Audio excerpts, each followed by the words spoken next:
নমস্কার, আমি রিক্তা। আমার একটা ছোট্ট ব্লগে সবাইকে অনেক, অনেক স্বাগত জানাই।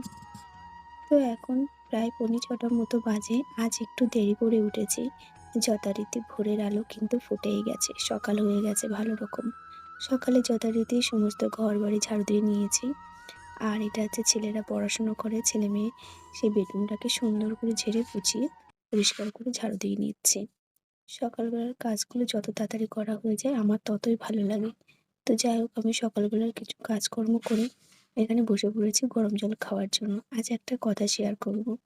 জানেন তো, আপনি যতই চেষ্টা করুন না কেন সবার কাছে ভালো হওয়ার জন্য, সবার মনের মতো কাজ করে সে কি চাইছে সেটা করে নিজের হয়তো অনেক সময় ইচ্ছা করে না। তবুও তাদের মনের মতো হওয়ার জন্য অনেক কিছু স্যাক্রিফাইস করে আ করার চেষ্টা করেন। কিন্তু সেই দিন শেষে কিন্তু আপনিই খারাপ হয়ে যান। এটা আমার অভিজ্ঞতা থেকে বলছি।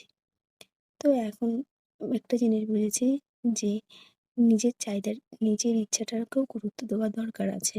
সবসময় সবার গুরুত্ব মতো চলতে গিয়ে দেখি নিজের গুরুত্বটা কোথায় মিলিয়ে যায়। যাই হোক, আমি এখানে সকালবেলা আজকে গ্রিন মুগের চিল্লা মানে ধোসা বানিয়েছিলাম। আর উম হচ্ছে মৌফালি মানে বাদামের চাটনি বানিয়েছিলাম।